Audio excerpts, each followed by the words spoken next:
श्रोता भाई बहन का हम मैथिली कार्यक्रम में एक बेर फेर स्वागत कर रहल छी। अपन भाई के नमस्कार स्वीकार करू। हमरा पूर्ण विश्वास अछि कि आजुक दिन अहाँ तैयार होएब जे पवित्र पोथीक अध्ययन हमरा लोकनि कोना करब, एहि बातक हमरा लोकनि सीख रहल छी। तहन आजुक विषय वस्तु भेल पवित्र बाइबिल एकटा अनुकरणीय साक्ष्य थिक। एहि बातक हमरा लोकनि अध्ययन करब। एहिसँ पहिनेक अध्ययन आरंभ करी हम एकटा छोट प्रार्थना कऽ लै छी। हे महान परमेश्वर, कृपालु परमेश्वर, दयालु परमेश्वर, प्रभु जी हमरा सब गोटेक ऊपर प्रभु अहाँ आजुक दिन विशेष रूप में प्रभु दया करूँ, जाहिसँ प्रभु अहाँक बात बुझे में, अहाँक पवित्र पोथी के बुझे में हमरा लोकनि सफल भऽ सकी। एहि छोट प्रार्थना का हम अपन उद्धारकर्ता यीशु क्रिस्त के नाम से मांग रहल छी, आमीन। अब तऽ हमरा लोकनि आगाँ बढ़ब। बतायल गेल छै कि पवित्र पोथी एकटा अनुकरणीय साक्ष्य अछि, अर्थात जतेक बात पवित्र पोथी में लिखल गेल छै ओ सबटा अनुकरणीय, एना कहियो सबटा सत्यक थिक। एहन कोनो बात एहि पोथी में नहि छै जे काल्पनिक छै बा जे बात से मनुष्य जाति के कोनो ने कोनो तरहक फायदा नहीं होइत छैक। पवित्र पोथी बाइबिल में एहि सबटा बातक ऊपर ध्यान देवल गेल छै।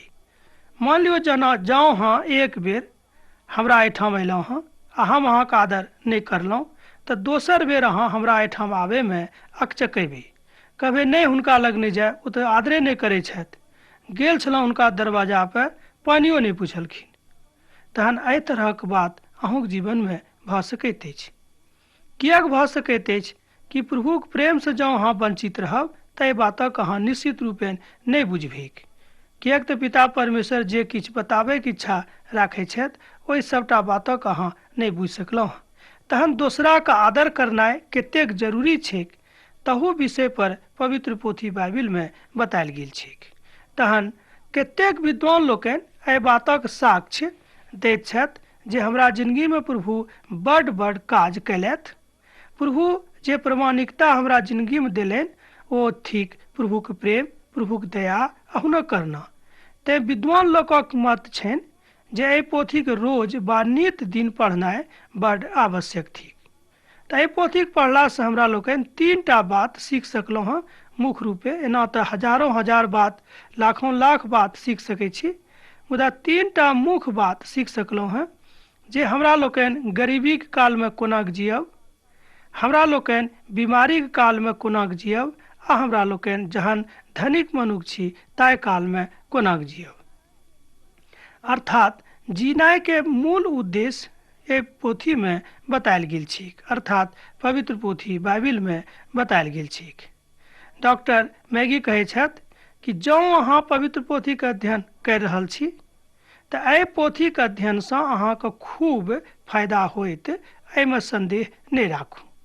जँ अहाँके मन में संदेहक पीड़ा अछि तऽ ताहि पीड़ा के अहाँ भगा दियौक, किएक तऽ संदेह कोनो बातक के उत्तर नहीं थिक। जँ बाइबिलक पालन में अहाँके दिक्कत होइत अछि तऽ अहाँके लग पास में जँ केओ पवित्र पोथी के जानकार लोग छथि, जँ केओ पिता परमेश्वर का अर्थात यीशु मसीह के माने वाला केओ छथि तऽ हुनका लग अहाँ जाउ, किएक तऽ पवित्र संगति बड़ आवश्यक थिक।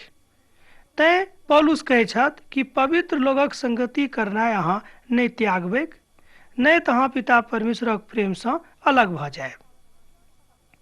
आज्ञा के पालन करनाइ तऽ पैघ बात अछि, मुदा पवित्र लोगक संगति में रहनाइ सेहो पवित्र बात थिक। साधु पौल कहै छथिन कि आज्ञा पालन करनाइ तऽ बड़ जरूरी अछि। एहिसँ बेसी जरूरी अछि कि पवित्र लोगक संगति में अहाँ बनल रहू। मुदा एहिठाम पिता परमेश्वर सिखाबऽ चाहै छथिन कि चुगली करे वाला काज, एम्हर ओम्हर करे वाला काज अहाँ नहीं करू, किएक तऽ एहिसँ पिता परमेश्वरक बड़ कष्ट होइत छनि। ई स्वभाव शैतानक अछि, ई स्वभाव प्रभुक बेटा बेटी के नहीं अछि।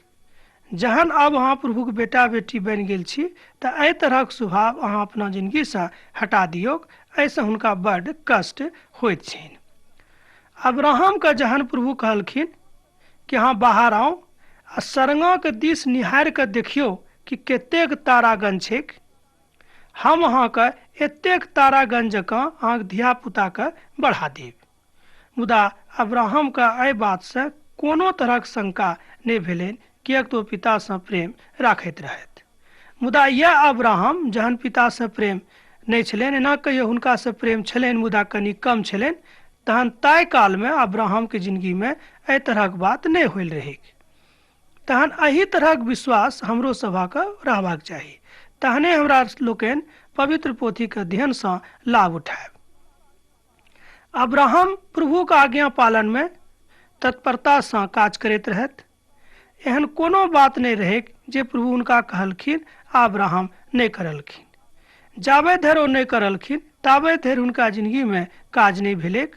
मुदा जहन अब्राहम एहि बातक बुझि गेलखिन कि प्रभुके आज्ञा माननाइ कतेक आवश्यक थिक, तहन हुनका जिंदगीमे बहुत सब काज भेलैक आ अब्राहमके एकटा महान पिताक संज्ञा देवल गेलैक।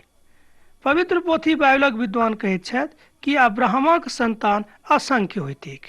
आजुक दुनियामे देखियौ कि अब्राहमक संतान कतेक छनि। एहिमे कनिको संदेह नहि अछि, अनगिनत संख्या हुनक छनि। तहन ई भेंट पिता परमेश्वरके दिससँ, एना कहियो प्रभुके दिससँ हुनका भेटलनि। मुदा एहि तरहक बात अहूँके जिंदगीमे भऽ सकैत अछि जेना अब्राहमके जिंदगीमे छलाह। एक गोटे कहलखिन कि घटना तऽ बड्ड प्राचीन थिक, मुदा आजुक दिन ई बात कोना कऽ भऽ सकैत अछि। तहन पवित्र पोथीमे एहि बातक सेहो उत्तर देवल गेल छैक। कहल गेल छैक जे परमेश्वर अब्राहमक छलाह वह परमेश्वर अहूँके छथि। जेना अब्राहमक कालमे परमेश्वर काज करैत रहथिन, वही तरह आजुक समयमे अहाँके जिंदगीमे परमेश्वर काज करता है। एहिमे संदेह नहि रखू। जँ अहाँ संदेह राखबै तहने ई बात अहाँके जिंदगीमे पूर्ण नहि होइत। प्रभु हुनकासँ कहलखिन कथा नहि करू, प्रभु हुनकासँ कहलखिन कि अहाँ काज करू। हमरा लोकनि एहन छी जे कथा करैवला लोक छी। कथा करब मुदा काज नहि करब। जहन कथेकटा करबै आ काज नहि करबै तऽ फल हमरा सबके कतऽसँ भेटत।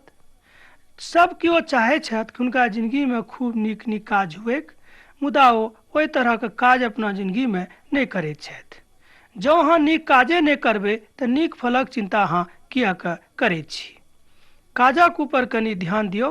पवित्र पोथी बाइबिलमे बतायल गेल छैक कि जँ अहाँ अवज्ञा करैवला प्रभुक बेटा बेटी थिकहुँ हैं तऽ प्रभुसँ बेसी आशा नहि राखू। नवा नियमक एकटा पोथीमे लिखल गेल छैक कि एहि तरहक मनुख प्रभुसँ ई नहि इच्छा राखे कि हुनका कुछ मिलतनि। ई बात याकूबक पोथीमे बतायल गेल छैक 1 अध्यायके 5 आ 6 पदमे। ओतऽ लिखल गेल छैक एहि तरहक मनुखके प्रभुसँ किछु प्राप्त नहि हेतै जे मनुखक विश्वास पिता परमेश्वरसँ नहि छनि, आ एना कहियौ जे हुनक आज्ञा पालन करबामे पाछाँ रहैत छथि। जे पिताक आज्ञा पालन करैत छथि ओ पितासँ विश्वास राखैत छथि। ई एकटा पवित्र पोथीके विद्वान बाइबिल कहैत छथिन। बाइबिलक एकटा विद्वान कहैत छथि कि जँ अहाँ प्रभु पर विश्वास राखै छी, जँ अहाँ प्रभुके दिस ताकि रहल छी, जँ अहाँ प्रभुसँ चाहै छी किछु प्राप्त करी, तऽ एहि सबटा बातमे अहाँके लेल नीक होइत जे अहाँ आज्ञा पालन करैमे आगाँ रहूँ, पाछाँ नहि हटू। प्रभु यीशु मसीह अपन आज्ञा पालन करयवलासँ बड्ड प्रसन्न रहैत छथि। अब देखियौ एकटा बड्ड गंभीर विषयके हम उठा रहल छी, किएक तऽ हमरा लोकनि आजुक दिन बाइबिल स्टडीमे एना कहियौ कि पवित्र शास्त्रक अध्ययनमे एकटा गंभीर विषयके लऽ कऽ उपस्थित भेल छी। ओ गंभीर विषय थिक जे हमरा लोकनि कोना कऽ बुझबै कि प्रभु यीशु मसीह पिता परमेश्वर जे हमरा सब गोटेके बनौनियार छथि हमरासँ प्रेम राखैत छथि। एक गोटे कहलखिन हम तऽ गाम पर रहै छी, आइ धरि कहियो शहर नहि देखलहुँ हँ, मुदा हम कोना बुझबै कि पिता परमेश्वर हमरासँ प्रेम करैत छथि। हम पढ़लो लिखलो लोक बेसी नहि छी, कनि मनि पढ़ै लए जानै छी, मुदा हम कोना बुझबै कि प्रभु परमेश्वर हमरासँ प्रेम करैत छथि। तहन एकटा गंभीर विषय अछि, एहिमे तऽ कोनो संदेह नहि थिक। अहूँ सोचैत होबै कि गंभीर विषय जरूर थिक, मुदा एहि सबटा गंभीर विषयके उत्तर पवित्र पोथी बाइबिलमे देवल गेल छैक। जहन हमरा लोकनि आगाँ बढ़ब आ पोथीके शुरूसँ अध्ययन आरंभ करब तऽ एहि सबटा बातक हमरा लोकनि बुझि जेबिक। तहन अब आजुक दिन हम अहाँ से कहब कि गंभीरतासँ पिता परमेश्वरक पोथीक अध्ययन आरंभ करू।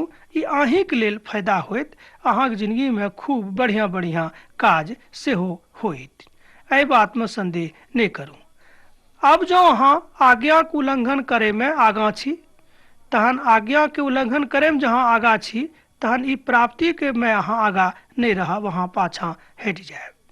किएक तऽ पवित्र पोथी बाइबिलमे लिखल गेल छै, कुरिन्थियोक पोथीमे, कि पिता परमेश्वर मूर्ख सबके आगाँ कऽ देलखिन जाहिसँ पढ़ल लिखल लोग शर्मावेक, आ एना कहियो गरीब लोकके आगाँ कऽ देलखिन जाहिसँ धनिक लोक शर्मावेक। देखियो पिता परमेश्वरक विचार कतेक महान छै। ओ कतेक महानतासँ अपन प्रेमके प्रदर्शित करै छथिन। सुनैमे तऽ बड्ड छोट बात अछि, मुदा कतेक गंभीर बात अछि। धनिक सबके एना कहियो शर्माबैके लेल जे गरीब लोग छलाह हुनका आगाँ कऽ देलखिन, आ जे केओ पढ़ल लिखल लोग वा बुद्धिमान लोग छलाह हुनका पाछाँ कऽ देलखिन, आ जे मूर्ख छलाह हुनका आगाँ कऽ देलखिन। तहन देखियौ पिता परमेश्वरक एहि सबटा भेदके अहाँ कोना जानबै।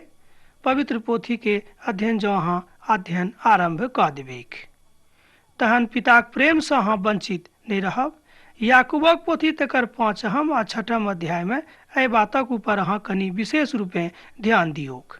याकूबक पोथी तकर 1 अध्यायमे शुरूसँ जँ लग अहाँ पढ़बै तऽ ओतऽ लिखल गेल छै कि जँ अहाँ अज्ञानी छी तऽ हमरासँ मांगू, हम अहाँके ज्ञान देब।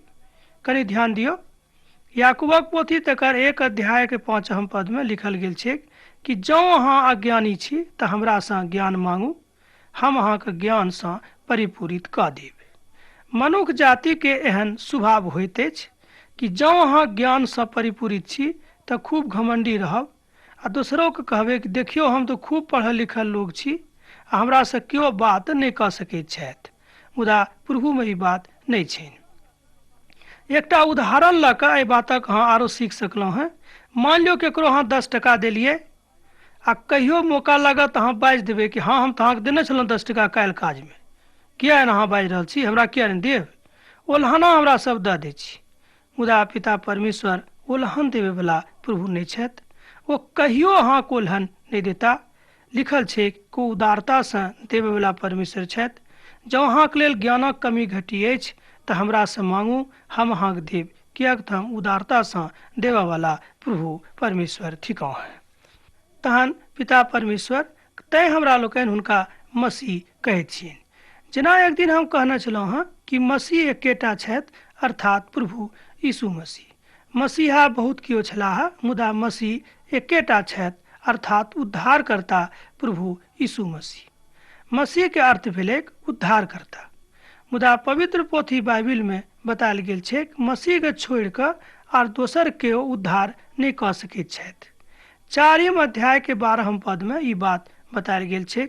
अब अहाँ कहबै 4म अध्याय आ 12म पद कतऽ अहाँ बाजि रहल छी।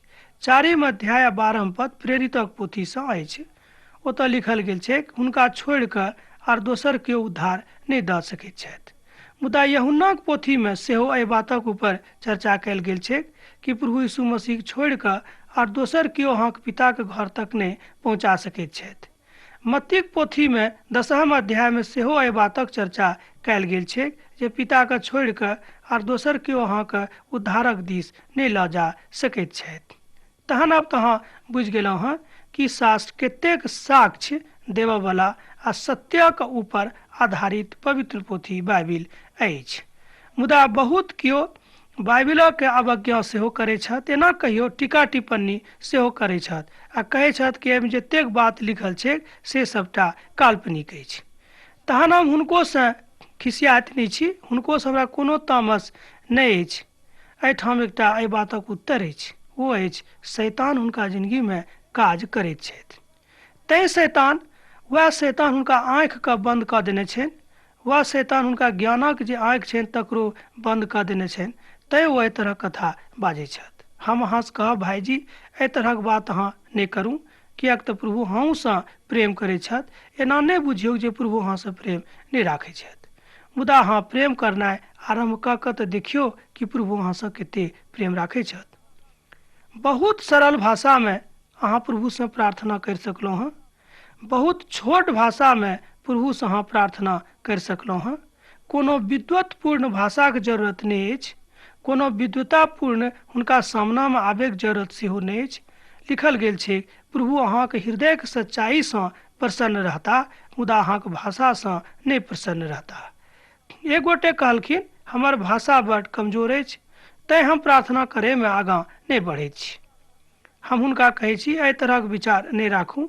जँ अहाँके भाषा छोट अछि, सरल अछि, ताहिमे कोनो चिन्ताके बात नहि, किएक तऽ पिता परमेश्वर अहाँके देहीसँ नहि मुदा अहाँके भाषासँ नहि मुदा अहाँके हृदयके सच्चाइसँ प्रसन्न रहैवला प्रभु थिकाह।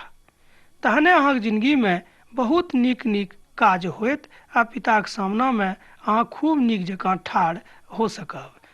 तहन अब आगाँ हमरा लोकनि बढ़ि रहल छी, एहि पोथीके गम्भीरताके दिस बढ़ि रहल छी। पवित्र पोथीमे तरह तरहक गम्भीरताके बात बतायल गेल छैक। पवित्र पोथीके गम्भीरता यह थिक जे एहि पोथीके अध्ययनसँ हमरा लोकनि एकटा अनुकरणीय मनुख बनि सकलहुँ। जँ प्रभु यीशु मसीहके अनुकरण हमरा लोकनि करनाइ आरम्भ कऽ देबै तऽ हुनक जे प्रेम छै से हमरा लग रहत। एना कहियो हुनक प्रेम हमरा भेटत, अहाँके भेटत। तैँ आइ हम अहाँसँ बाजि रहल छी कि पिताके प्रेमसँ अहाँ अलग नहि रहू।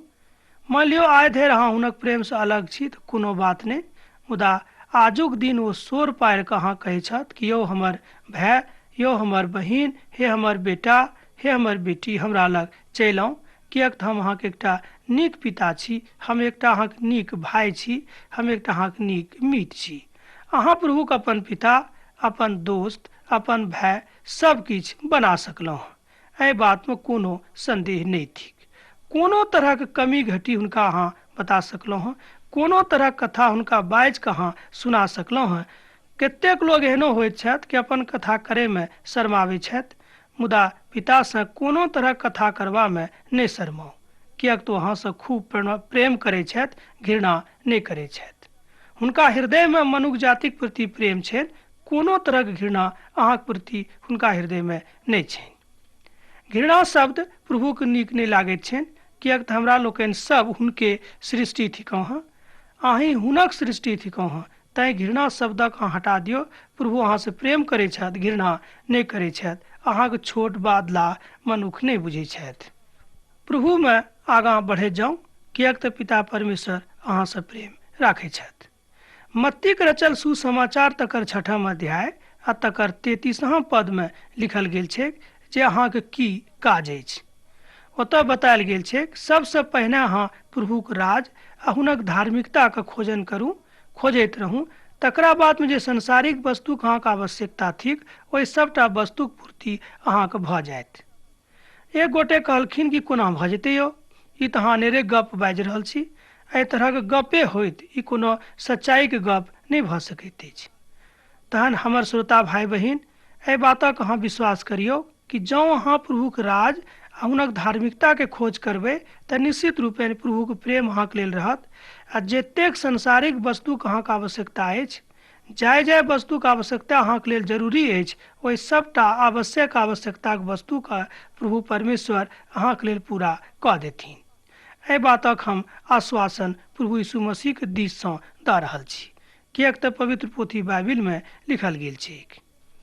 पवित्र पोथीमे लिखल गेल छै कि हमर कोनो शब्द एहन नहि अछि जे पूरा नहि होइत। सूरज वा चाँद एम्हर ओम्हर भऽ जायत, मुदा हमर वाणी एम्हर ओम्हर नहि होइत। यशायाहके पोथीमे तकर 52 अध्यायमे बतायल गेल छै कि जेना बरखा पानी पर आबैत अछि आ काज करि कऽ लौटैत अछि, ओही तरह हमरो वचन पृथ्वी पर सँ काज कऽ कऽ लौटत, अनेरे नहि लौटत। एहि बातक अहाँ कनिक ध्यान दियौ। पिता परमेश्वर जे किछु कहने छथिन से वो पूरा करथिन, एहिमे संदेह नहि थिक। तहन प्रभु यीशु मसीह कहै छथि कि हे हमर लोक सब, हमरा लग आउ, हम अहाँके पुकारि रहल छी, शोर पारि रहल छी, हमरा एहिठाम अहाँ चलि आउ। आजुक दिन बेर बेर प्रभु अहाँसँ कहै छथि कि अहाँ हमरा लग चलि आउ। अब अहाँके ऊपर अछि कि अहाँ प्रभुके लग जायके इच्छा राखै छी वा नहि। केओ जोर जबरदस्ती अहाँक प्रभुक लग नहि ला जा सकैत छथि, मुदा अहाँ प्रभुक वचन अहाँक लग जरूर पहुँचा सकैत छथि। आज अहाँक लेल बड्ड नीक अवसर अछि, नीक मौका अछि जे अपन भाषामे प्रभुक वचन अहाँ सुनि रहलहुँ हँ। कतेक महान एना कहियो इंतजाम प्रभु यीशु मसीह अहाँक लेल कयने छथि। एहि बातसँ अहाँ जरूर प्रसन्न होयब, ई हमर पूर्ण विश्वास अछि। तैँ अहाँ हमरा एहिठाम पाती लिखैत रहू, जाहिसँ कि हम अहाँके लेल प्रार्थना करैत रही। जँ अहाँ स्वयंमे बनल रहब तऽ प्रभुक आशीष अहाँ पायब। किएक तऽ ओतऽ बतायल गेल छै कि जे केओ हमरामे बनल रहत, हम हुनकामे बनल रहबै। प्रभु यीशु मसीह स्वयं अपना मुखसँ एहि तरहक कथा कहै छथिन। एक बेर हम एहि पदक आर पढ़ि कऽ दोहरिया रहल छी। प्रभु यीशु मसीह कहलनि कि जँ अहाँ हमरामे बनल रहब तऽ हम अहाँमे बनल रहब। देखियौ प्रभु यीशु मसीह कतेक महान बात अहाँसँ कहै छथि। मुदा एहि सभटा बातक भेद, एना कहियो एहि सभटा बातक भेदक उद्घाटन पवित्र पोथी बाइबिलमे कयल गेल छै। ओते सभटा बात उद्घाटित कयल गेल अछि, मुदा चिट्ठी पत्रीसँ ई बात नहि भऽ सकैत अछि। जे एक गोटे कहलखिन कि हम चिट्ठी लिखै छी जे प्रार्थना करूँ, ताहिसँ तऽ जरूर बात अछि अहाँके लेल हम प्रार्थना करब, मुदा एहिसँ बेसी अछि जे अहाँ प्रभुक संग संगति करू आ प्रभुसँ प्रार्थना करैत रहू, आ एहिसँ बेसी जे पवित्र पोथीके अध्ययन करैत रहू। आब अहाँ कहबै कि अध्ययन कोना करब, हमरा लग पोथी नहि अछि। तहन पोथी उपराबक लेल हमरा एहिठाम अहाँ पाती लिखब। हम कोशिश करब जे अहाँके लेल कोनो ने कोनो तरह पोथी उपरा कऽ पठा दी। ई कोशिश जरूर हम करि सकलहुँ। पिता परमेश्वर कहलखिन कि एहि सभटा बातक ज्ञान अहाँके भऽ जायत। अब की सभटा बात भय? संसारिक बातक ज्ञान, आत्मिक बातक ज्ञान, दैहिक बातक ज्ञान, सभटा बातक ज्ञान पवित्र पोथी बाइबिलमे लुकायल छैक। जब अहाँ एहि सब बातक प्राप्ति करबाक इच्छा राखैत छी तऽ पवित्र पोथीके अध्ययन करनाइ आरम्भ कऽ दियौक। आब अन्तिममे 7टा बात हम अहाँसँ कहब कोना कऽ अध्ययन आरम्भ करब। पहिल बात अछि प्रार्थनाक साथ आरम्भ। दोसर बात भेल पवित्र पोथीक नित दिन पढ़ू। तेसर बात भेल पवित्र बाइबलक ऊपर मनन करू। चारिम बात भेल पवित्र पोथी बाइबलक ध्यान आ चिंतन। पाँचम कथा भेल पवित्र पोथी बाइबलक ऊपर दोसर लेखक लोकक पवित्र चिंतन, तकरो पढ़ू। पवित्र पोथीमे जतेक बात लिखल गेल अछि सभटाक ऊपर विश्वास करू, आ जे किछु प्रभु यीशु मसीह वा परमेश्वर कहने छथि ओहि सभटाक अहाँ मानू। अब तऽ अहाँसँ विदा होइके काल भऽ रहल अछि। हम सोचै छी जँ अहाँके मोनमे कोनो तरहक प्रश्न अछि तऽ हमरा एहिठाम पाती लिखब, हम अहाँके लेल प्रार्थना करैत रहब। तहन प्रभु यीशु मसीहक प्रेम, हुनक दया अहाँके जिन्दगीमे सदिखन बनल रहेक। आमीन।